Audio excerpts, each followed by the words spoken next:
पहलगाम में मंगलवार को हुई दिल दहलाने वाली आतंकी घटना सबको रुला गई। पूरा देश स्तब्ध है। धर्म पूछकर गोलियों से छलनी कर देने वाली घटना में मारे गए 28 लोगों में से छत्तीसगढ़ के निवासी दिनेश मिरानिया भी थे। इस घटना की जानकारी के बाद पूरा छत्तीसगढ़ भी सन्न है। मृतक दिनेश को श्रद्धांजलि देने वाले बड़ी संख्या में उनके घर पहुंच रहे हैं। परिजन शोक में हैं और इस पूरी घटना को सुरक्षा की नाकामी करार दे रहे हैं। मेरे चाचा ससुर लगते हैं। दुख का तो समय है, सबको मालूम है, आप लोग भी समझ रहे हैं। अब हम किस स्थिति से गुजर रहे हैं हमको मालूम है। ये हमारी नाकामी है, हमारी सरकार की नाकामी है बोला जाएगा। ईद और दिवाली हम एक साथ मनाते थे, कभी भेदभाव नहीं रहता था, ऐसा परिवार रहता था, सिर्फ भाभी जी और बच्चे आते थे। जो आज आतंकवादियों ने जो घटना करी है और जो धर्म पूछ के किए है वो भर दुर्भाग्य। इस प्रकार बोला जाता है कि आतंकवादी धर्म नहीं होता है, आज तय होता है कि आतंकवादियों का धर्म भी होता है और आतंकवादी लोग बेगुनाह को नहीं मारते, धर्म को पूछ के मारे हैं। ये बहुत दुखद है। आज ये तय हो गया कि आतंकवादी कौन हैं और धर्म के विरोधी कौन हैं। ये वहीं पहलगाम में हुई घटना और रायपुर के कारोबारी की मौत के बाद कारोबारी दिनेश के घर राजनेताओं के पहुंचने का सिलसिला भी जारी है। कांग्रेस और भाजपा के अलग अलग प्रतिनिधिमंडल परिवार को अपनी शोक संवेदना व्यक्त कर रहे हैं। इस मामले में राजनीति भी होती हुई नजर आ रही है। कांग्रेस इस पूरी घटना में शोक संवेदना प्रस्तुत करने के साथ केंद्र सरकार पर राजनीतिक आरोप लगाने से भी नहीं चूक रही। पहलगाम की घटना बहुत ही दुर्भाग्यजनक है। अभी अभी पहलगाम में जो धारा 370 हटाने के बाद जो कश्मीर में लोग जा रहे थे, पूरा देश वहां जुड़ने की कोशिश कर रहा था, उसको इस घटना ने विचलित कर दिया है। या वहां के लोगों से जब हम बात कर रहे हैं तो पता लग रहा है कि वहां एक भी सुरक्षा की व्यवस्था नहीं थी। निर्बाध रूप से लोगों को ये मान लो कि हाँ कुछ नहीं होगा, 370 हट गया है, ये गलत बात था। इसलिए कहा जा सकता है कि ये सरकार का फेल्योर है। सरकार के फेल्योर के कारण ये दुर्घटना हुई है और इस तरह की घटना की जितनी भी निंदा की जाए वो बहुत कम है। इधर भाजपा ने इस मामले में राजनीति से अपने आप को दूर रखा है। घटना पर शोक संवेदना व्यक्त करते हुए भाजपा ने अपने सारे राजनीतिक कार्यक्रम आज से 25 तारीख तक रद्द कर दिए। जिस तरह से ये आतंकी हमला हुआ है, इसकी जितनी निंदा की जाए कम है। ये आतंकवादियों का कायराना हरकत है और जिस तरीके से घटना को अंजाम दिया गया, पूछकर चिन्हित कर मारा गया, ये अत्यंत दुर्भाग्यजनक है और आज पूरा देश इस घटना से स्तब्ध है। हमारे रायपुर के भी दिनेश मिरानिया जी की भी शहादत इस घटना से हुई है। सभी मृतकों को मैं अपनी विनम्र श्रद्धांजलि अर्पित करता हूं, परिजनों के प्रति अपनी सहानुभूति प्रकट करता हूं और राज्य सरकार की ओर से हर संभव सहायता और मदद पीड़ित परिवार को पहुंचाई जा रही है। निश्चित रूप से इस कायराना हरकत के लिए मुंहतोड़ जवाब इन्हें मिलेगा। फिलहाल पूरे देश में इस शोक की घड़ी पर जहां संवेदनाएं दिखाई दे रही हैं, वहीं सियासत भी धीरे धीरे ही सही लेकिन चिंगारी के रूप में उठती दिख रही है। ऐसे में छत्तीसगढ़ अछूता नहीं है। आसार ऐसे बन रहे हैं कि अभी तो नहीं लेकिन पहलगाम की घटना आने वाले दिन में बड़े सियासी घमासान की वजह बनेगी। Bureau report, TV 24 news.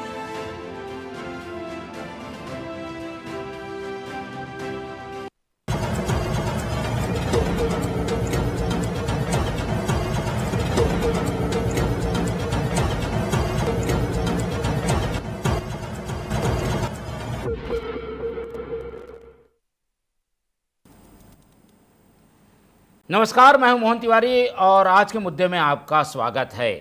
आज के मुद्दे में हम स्वागत जरूर कर रहे हैं लेकिन आज सबका मन दुखी है क्योंकि पहलगाम की घटना के बाद जो राजनीति हो रही है वो भी हमें ये सोचने पे मजबूर करती है कि क्या ऐसे विषयों पर राजनीति भी होनी चाहिए।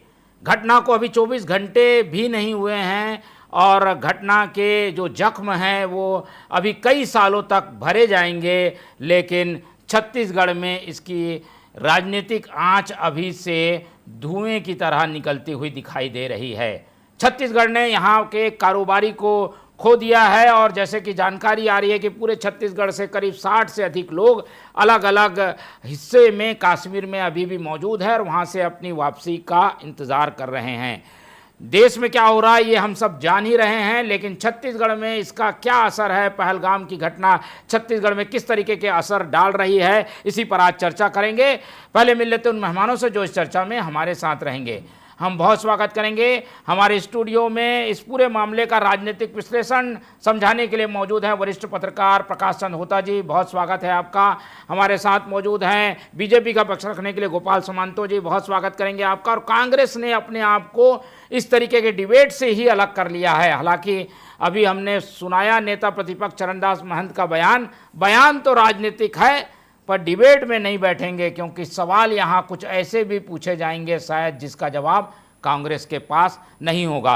और इसीलिए हमने जो यात्री वहाँ फंसे हुए हैं वो कुछ अनुभव कर रहे होंगे, उनको जानने के लिए शशांक तिवारी जी को जोड़ा है जो कि अभी कश्मीर में श्रीनगर में मौजूद हैं, तो उनका भी बहुत स्वागत करते हैं। तो तीनों मेहमान हमारे साथ बने हुए हैं और जैसा कि आप जानते हैं कि देश की घटना के बाद केंद्र सरकार एक्टिव है, वहाँ की राज्य सरकार एक्टिव है, क्या कुछ हो रहा है उससे सबसे आप वाकिफ़ हैं। लेकिन छत्तीसगढ़ में दुख ज़्यादा इसलिए है क्योंकि छत्तीसगढ़ से भी एक कारोबारी की मौत हुई है और उसके बाद वहाँ लोग संवेदना व्यक्त करने पहुँच भी रहे हैं। प्रकाश चंद होता जी से शुरुआत करते हैं, फिर एक एक करके अपने मेहमानों से प्रतिक्रिया लेंगे। प्रकाश जी, इस पूरे मामले को देश से लेकर प्रदेश तक आप कैसे देखते हैं, क्या आपकी पहली प्रतिक्रिया है? देखिए, निश्चित रूप से ये सुरक्षा के दृष्टिकोण से एक बड़ी चूक कही जाएगी। हमने थोड़ा मान लिए, मीडिया में लगातार ये खबरें आती थी कि कश्मीर की हालत ठीक है और शायद इसको आत्ममुग्ध हो गए और इसी के फ़ायदा उठाए आतंकवादियों ने। आतंकवादियों का कोई मजहब नहीं होता, कोई चीज़ नहीं होता। रही बात हम इसको और उसको कोसने से बेहतर है कहाँ हमारी खामियां थी और उसको कैसे दूर किया जाए उस पर ध्यान केंद्रित करनी चाहिए। लेकिन दुर्भाग्य से हम वो नहीं करते हैं। हम जो सिक्योरिटी ऑडिट है वो हम नहीं कर पाते। दूसरी बात है, अब जैसे शशांक जी गए या बाकी लोग भी गए वहाँ पे इसी आशय से गए थे क्योंकि उनको लगा कि अब स्थितियाँ बेहतर है। शायद यही कारण है कि एक हाईकोर्ट के जज भी गए, ये कही जा रही है, एक नेवी के ऑफिसर भी गए कहा जा रहा है, एक आईबी ऑफिसर भी गए थे उसी में, यही कहा जा रहा है। और इन परिस्थितियों में ये अगर किसी को अंदेशा होता कि बड़े आसानी से हम आएंगे आतंकवादी और वो आके मार के चले जाएंगे तो शायद नहीं जाते। लेकिन ये जो स्थितियां निर्मित हो रही है ये देश के लिए बड़ा चिंता की विषय है। एक घटना अब जो टूरिस्ट है, पर्यटक है, उनको कश्मीर से दूर कर देगा। ये एक घटना बहुत है। अब दोबारा वहां हिम्मत करने के लिए कोई नहीं रहेगा और इसका असर कश्मीर की अर्थनीति पर भी रहेगा और देश की अर्थनीति पर भी रहेगा। तो जब भी देश को हम लगता है हमको कि हम एक बेहतर स्थिति में पहुंचते हैं, उसी वक्त सरकार किसी के भी हो जो देश के बाहर रहे ताकत है वो उसको अस्थिर करने की कोशिश करते हैं। देखिए, देश के एक तरफ अब जैसे श्रीलंका की स्थिति थोड़ा सुधर कर रही थी, बांग्लादेश में दिक्कत हुआ। अब बांग्लादेश को दिक्कत को देख रहे हैं और पाकिस्तान के साथ हमारे संबंध में थोड़ा खटास आने लगा है। और उसी बीच में कश्मीर जो देश का मुकुट है, अगर उस पर कोई प्रहार होता है तो वो देश के लिए ठीक नहीं है और ये सोचने की बात होनी चाहिए और सरकार को भी आकर वस्तुस्थिति को स्पष्ट रूप से लोगों के सामने रखना चाहिए। ठीक है, रखना चाहिए। और क्या ऐसे मौके पर जो बातें आ रही हैं ये वो समय है क्या उन सब पर ठीकरा फोड़ा जाए? राज्य सरकार जिम्मेदार है, केंद्र सरकार जिम्मेदार है, खुफिया तंत्र के फेलियर है, इस तरीके की बातें आ रही हैं। क्या ये समय उचित लगता है आपको? हम मीडिया की भी तो बात कर ले भाई। आज तक मीडिया ने भी तो कोई खबर नहीं चलाई कि वहां स्थितियां खराब हो सकती है, आतंकवादियों के हमले हो सकते हैं। जो बात ये कह रहे हैं, मैं उन्हीं को एक बात कहूंगा, आज कश्मीर में जो स्थितियां निर्मित हो रही है, अचानक जो स्थिति निर्मित हुई, सबके परिवारजन, हमारे मित्र शशांक जी भी फंसे हैं और भी लोग फंसे हैं, जो हमारे मित्रगण फंसे हैं, हम सब चिंतित होते हैं जब कोई श्रीनगर में आज के डेट में फंस गया है। कोई नहीं जानता था ये स्थिति निर्मित होगी। लेकिन समय अगर आप वाद विवाद करेंगे तो उसका एक होता है राजनीतिकरण, जैसे हो रहा है, फलाना हुआ, ये हुआ, इसके पीछे वो है। सवाल उठता है जितने लोग टिप्पणी कर रहे हैं उसमें से कितने लोग कश्मीर को जानते हैं, उसमें से कितने लोग जो सामरिक व्यवस्था है उसको जानते हैं।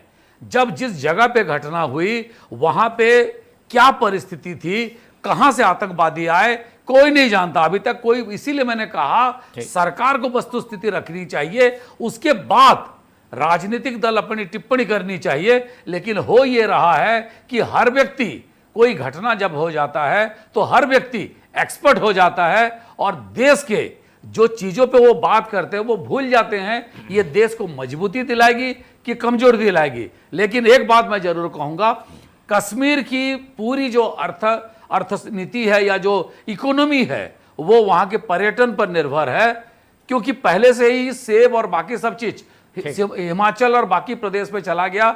लगातार जिस तरह से वहां पे आतंकवाद घटना हुई और जैसे अभी संभल रहा था, चुनाव भी हो गया, बाकी चीज भी हो गया, और उसी बीच में एक घटना ने अब दोबारा सोचने के लिए मजबूर करेगा देश विदेश के नागरिकों को कि वो कश्मीर जाए या अपना टिकट बदल दे, डेस्टिनेशन बदल दे, कहीं और जाए। और इसीलिए हम कह रहे हैं कि ये जो गोलियां चलाई गई हैं वो टूरिस्टों की छातियों पर नहीं बल्कि कश्मीरियों के खुद के पेट पर चलाई गई हैं, क्योंकि टूरिस्ट एक बड़ा व्यावसायिक रूप से मदद करता है कश्मीर को, और वहाँ पर ये घटना होना यानी टूरिस्टों का आना जाना वहाँ बंद हो सकता है। आखिर हालात क्या हैं ये जानने की कोशिश करते हैं। हमारे साथ शशांक जी जुड़े हुए हैं, छत्तीसगढ़ से गए थे टूरिस्ट के रूप में लेकिन अब फंस गए हैं, उनसे बातचीत करते हैं। शशांक जी, बहुत स्वागत है आपका टीवी 24 में।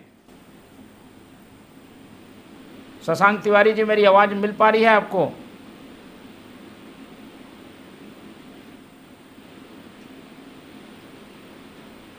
चलिए जुड़ने की कोशिश करेंगे, जब तक हम बात कर लेते हैं गोपाल जी से। और गोपाल जी, बयानों के तीर तो हमने सुना दिए पर कांग्रेस आज डिबेट में नहीं है। उसका कहना है कि भाई ऐसे मामलों में हम सियासत नहीं करते, हम नहीं जाते डिबेट में, हम बात नहीं करेंगे वहाँ, ऐसा कहकर उन्होंने अपना प्रतिनिधि नहीं भेजा है। क्या कहेंगे आप? और हम तो देख रहे हैं बीजेपी ने अपने कार्यक्रम रद्द कर दिए हैं, कांग्रेस के कार्यक्रम यथावत है। 25 तारीख की उनकी जो रैली है उसके लिए बैठकें हो रही है, भूपेश बघेल ने आज बैठक भी ली है। मोहन जी, ये बहुत ही दुखद समय है। इस समय में राजनीति करना, राजनीतिक बयान देना किसी को भी शोभा नहीं देती। डिबेट में वो क्यों साइड हो गए, क्यों नहीं आए और डिबेट से क्यों वो किनारा कर रहे हैं, इसका जवाब वो खुद ही दे सकते हैं, कांग्रेस के प्रवक्ता दे सकते हैं या कांग्रेस की प्रदेश की लीडरशिप दे सकती है। मैंने महन जी को सुना, महन जी आज बहुत दूर बैठे हैं कश्मीर से, लेकिन शायद यहाँ से भी वो आकलन कर पा रहे हैं कि सुरक्षा की कितनी कमी थी और यह सुरक्षा कैसे होनी थी। यहाँ से बहुत पास में मुंबई है, मुंबई में भी हमले हुए थे 26/11 में, किसी से छुपे हुए नहीं है। इससे 3 गुना या 4 गुना लोग मारे गए थे। तो ऐसे समय पर, उस समय पे भाजपा का कोई नेता ऐसा बयान नहीं दिया था। तो मुझे लगता है राहुल गांधी जी भी वही बोले कि सुरक्षा में चूक है और पुख्ता सुरक्षा होनी थी। मुझे लगता है ये घर की बातें हैं। आज जिस तरह हम टीवी न्यूज को देख रहे हैं या भारत की जनता टीवी न्यूज को देख रही है, ऐसे ही आतंकवादी भी घर में बैठ के कहीं ना कहीं न्यूज चैनलों को देख रही होगी और उन तक के भी सारे संचार माध्यमों से न्यूज पहुंच रहे होंगे। ऐसे न्यूज को सुनते जब आतंकवादी सुनते हैं तो कहीं ना कहीं उनको एनकरेजमेंट मिलता है कि ये घर में ही विवाद चल रहा है या घर में ही लोग इनको दोषारोपण करने में लगी हुई है। ये उनको सुन के निश्चित रूप से एक एनकरेजमेंट का माहौल बनता है। मैं होता जी को भी बहुत अच्छे से सुन रहा था। होता जी ने कहा कि कश्मीर के इकोनॉमिक सिस्टम पे एक बहुत बड़ा चोट है। मैं होता जी बड़े मैच्योर पत्रकार है, बड़े पुराने पत्रकार है। मेरा उनसे थोड़ा निवेदन रहेगा कि कभी कभी कश्मीर को भी हमको पूर्ण देश के चश्मे से देखना शुरू करना चाहिए। कुछ दिनों पहले पेरिस, जहां पे सबसे ज्यादा टूरिस्ट पहुंचते हैं, वहां पे अंधाधुंध गोलीबारी हुई और गोलीबारी में लगभग 33 लोग मारे गए। फिर चाकूबाजी हुई फिर 3 लोग मारे गए, फिर एक स्कूल वैन पे गोलीबारी हुई। ये पेरिस की बात बता रहा हूँ, जी जी। जिस वेस्टर्न कंट्रीज को देख के हम सुरक्षा का पैरामीटर तय करते हैं, मैं उस वेस्टर्न कंट्री फ्रांस की बात कर रहा हूं। क्या फ्रांस में इन घटनाओं के बाद पर्यटन बंद हो गया? क्या लोग आईफिल टावर देखना छोड़ दिए? क्या पेरिस की खूबसूरती देखना छोड़ दिए? क्या पेरिस का फैशन, जिसको माना जाता है विश्व पटल पर सबसे अग्रणी रहता है, उस फैशन की बात करना छोड़ दिए? मुझे लगता है ये गलती कहीं ना कहीं हमारी भी है कि हम कश्मीर को एक अलग चश्मे से देखते हैं। बिल्कुल ठीक है, आपके पास लौटेंगे। शशांक जी से हम जुड़ गए हैं। शशांक तिवारी जी, बहुत स्वागत है आपका टीवी 24 में। हाँ नमस्कार जी शशांक जी, आप वहाँ मौजूद हैं, श्रीनगर के क्या हालात हैं, और हम बाकी छत्तीसगढ़ से जो गए लोग हैं उनके बारे में भी चिंतित हैं। कैसी स्थिति में हैं आप लोग और क्या महसूस कर रहे हैं वहाँ? देखिए, हम लोग करीब 65 लोग हैं। मेरे साथ मेरे सीनियर रामावतार तिवारी जी भी हैं, सब परिवार हैं। और मैं पिछले 3 दिन से यहाँ हूँ श्रीनगर और आसपास के एरिया में घूमने के लिए। और हुआ ये कि कल जो घटना हुई है वो उसके ठीक पहले हमारे जाने का पहलगाम जाने का प्रोग्राम था। गए भी, निकले भी। रास्ते में ये पता चला कि वहाँ आतंकी हमला हो गया है और लौट के आना पड़ा वापस श्रीनगर। तो रात लौटे में देर हो गई, 12 बजे। तो हमारे साथ करीब 65 लोग हैं और वो एक होटल में रुके हुए हैं। और हम अभी समस्या दूसरी है। अभी समस्या ये है कि एक श्रीनगर जम्मू मार्ग है जी, वो रामबन के पास, वहाँ बादल फटने की जो घटना हुई थी जी, जी। तो सड़क खराब हो चुकी, सड़क पूरी तरह खराब है, बंद है, वो मरम्मत का काम चल रहा है, तो वो रुका हुआ है। दूसरा एक और रोड बताया गया है, वैकल्पिक मार्ग, वो करीब करीब 275 किलोमीटर अतिरिक्त पड़ता है। तो उसमें होता ये है कि थोड़ा सा कुछ जगह सेंसिटिव है, संवेदनशील इलाका है। तो असमंजस में है कि जाए कि ना जाए, या थोड़ा सा ये सड़क बनने का इंतजार करे। ये सब सारी बातें आ रही है। जहां तक श्रीनगर की बात बता रहा हूँ, तो श्रीनगर में पहले 13 साल पहले आया हुआ था जी। और तब स्थिति बहुत एकदम अलग थी, और इस बार परिस्थितियां एकदम मुझे अलग ही लगाई। काफी शांतिपूर्वक माहौल, शांति का वातावरण दिख रहा और बहुत आसानी से खूब। तो ये मतलब कुल मिला के ये कहा जाए कि सब खुश थे। सुरक्षा के क्या इंतजाम थे? कहा जा रहा है कि सुरक्षा नहीं थी, पुलिस कहीं दिखी नहीं, ऐसा कुछ था क्या? कहीं दिखाई दिया क्या? देखिए, देखिए मैं तो पहलगांव जा नहीं पाया, लेकिन जो सूचना आई है, वो जो इलाका है घाटी, वो मिनी स्विट्जरलैंड कहलाता है। बिल्कुल जी। वहाँ हॉर्स ट्रेडिंग होते रहती है। तो वहाँ बड़े लोग, मतलब पर्यटकों का प्रमुख पसंदीदा स्थल है। अब हुआ ये कि वहाँ वैसे सुरक्षा कम थी या नहीं थी, नहीं के बराबर थी, पहले भी नहीं रही है, ऐसा नहीं। लेकिन पहली बार ऐसा हुआ है या कि सुरक्षा बलों को तो छोड़ के पर्यटकों को निशाना लगाया गया है। तो इससे लोकल कश्मीरियों में नाराजगी देखी जा रही है। बिल्कुल जी। क्या अब जाएंगे क्या लोग? आप लोग भी जो हैं वहाँ क्या सोचते हैं, फिर दोबारा जाना चाहिए, ऐसा मन में आ रहा है क्या भाव, या कोई डर है? देखिए, यहाँ आज बोलूं, क्योंकि पहलगांव की घटना तो मैंने देखी नहीं है, वो पहले ही लौट आए थे, उनसे पहले ही हो गया। लेकिन जहां तक मैं इसकी बात करूं, हमें इधर संवेदनशील एरिया बांदीपुर भी गए हुए थे।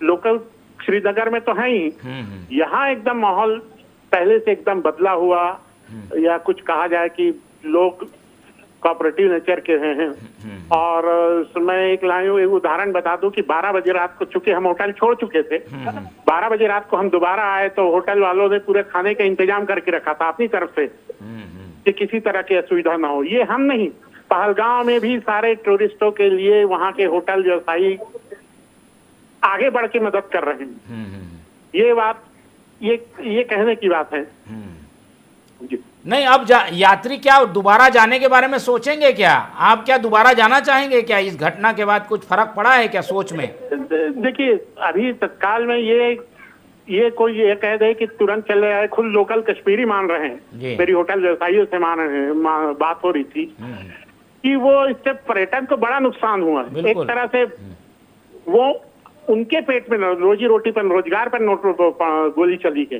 ये वो उनका मानना है। इसके चलते में आप देख रहे होंगे पुलवामा से लेकर आज श्रीनगर भी बंद है, पूरा इलाका बंद है। उनमें ये नाराजगी स्वाभाविक तौर पे है। बिल्कुल, और नाराजगी होना भी चाहिए, क्योंकि सीधा असर इसका रोजगार पर कश्मीर के पड़ने वाला है, और कोई देखिए, समझदार व्यक्ति बिल्कुल नहीं चाहेगा कि वहाँ जाए। होता जी की एक टिप्पणी ले लेते हैं। होता जी, ये सब सियासत से अलग सीधा असर आर्थिक रूप से पड़ने जा रहा है, और क्या हम इसके आने वाले दिनों में ऐसे भी परिणाम देखने को मिल सकते हैं क्या कि कोई युद्ध हमें देखने को मिल जाए? जो लोग सोशल मीडिया में लिख रहे हैं कि हमला होना चाहिए, ये होना चाहिए, क्या होगा आगे? आपके क्या आकलन है, क्या होने जा रहा है? देखिए, अंतर्राष्ट्रीय स्तर पे स्थितियां बदल गई है।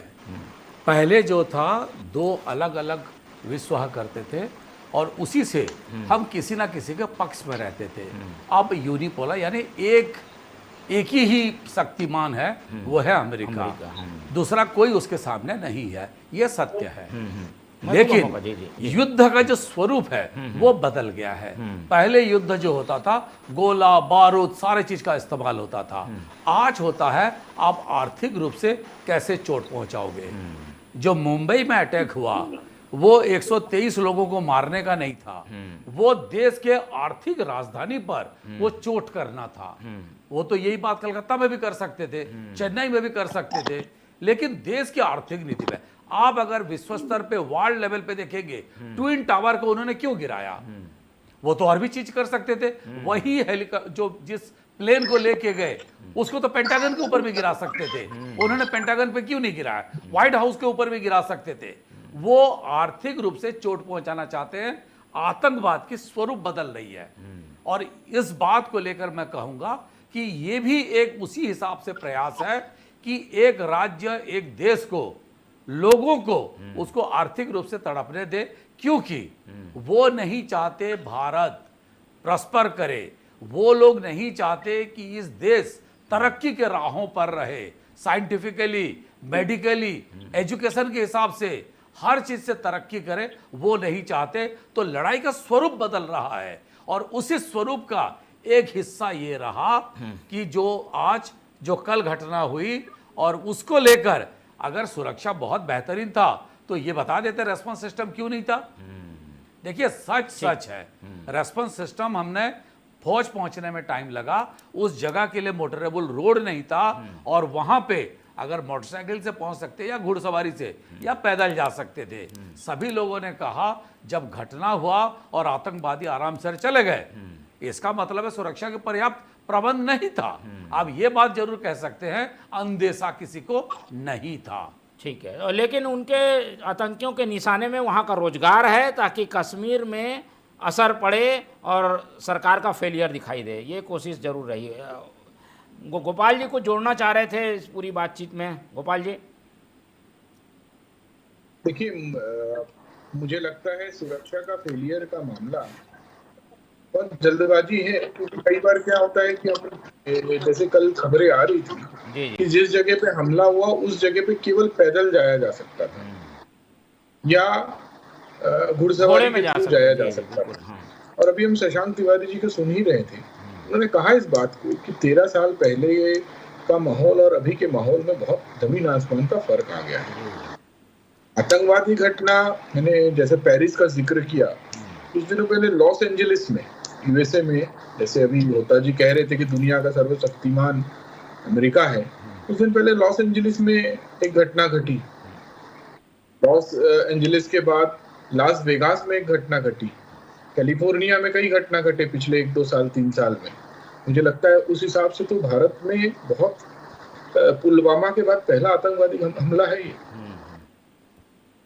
तो सुरक्षा के बात पे से आगे हमको एक बात ये सोचना चाहिए कि वर्तमान परिस्थिति में हम क्यों इस जगह पे खड़े हैं, इसका इतिहास क्या है, इन बातों का इतिहास क्या है, किन लोगों ने इनको बढ़ावा दिया।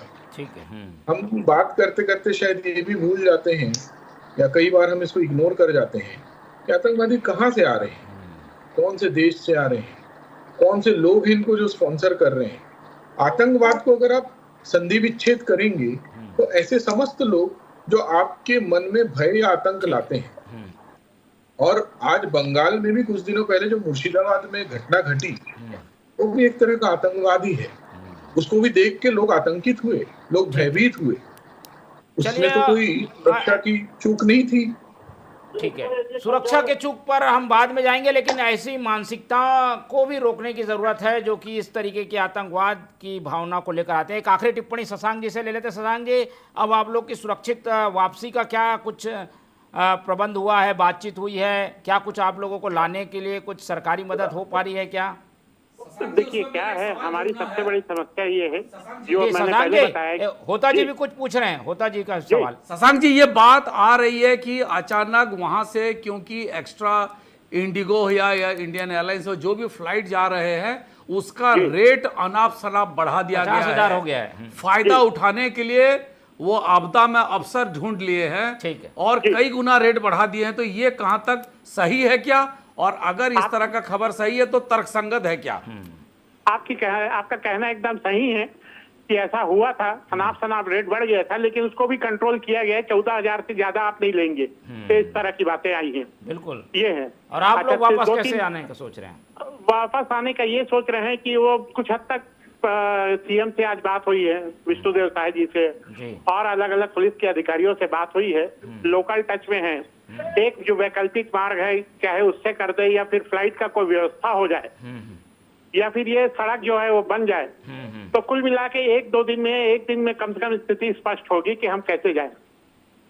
बिल्कुल, फिलहाल चलिए हम कमिश्नर में हैं। बिल्कुल, हम उम्मीद श्रीनगर में करते ही। हैं कि आप जल्द से जल्द हमारे बीच आएँ तो आपके अनुभव उस समय भी एक बार फिर से सुनेंगे। लेकिन ऐसे समय में जब घाटी जल रही है, सियासत नहीं होनी चाहिए, और हमारी कोशिश यही होनी चाहिए कि इस तरीके के आतंकवादी सोच को खत्म किया जाए, और जो लोग हमारे फंसे हुए हैं उन्हें जल्द से जल्द बाहर लाया जाए। इसी फाइनल नोट के साथ इस पूरी चर्चा को यहीं खत्म करते हैं। इस चर्चा में हमारे साथ प्रकाश होता जी जुड़े, उनका धन्यवाद। शशांक तिवारी जी ने समय दिया, उनका धन्यवाद। और गोपाल समांतो जी हमारे साथ बने रहे, उनका भी बहुत बहुत धन्यवाद। तो तीनों मेहमानों को धन्यवाद कहते हुए आज की ये चर्चा यहीं खत्म करते हैं, और आप लोग से रखते हैं उम्मीद कि आप लोग देखते रहेंगे TV 24। रखिए अपना बहुत ख्याल। नमस्कार।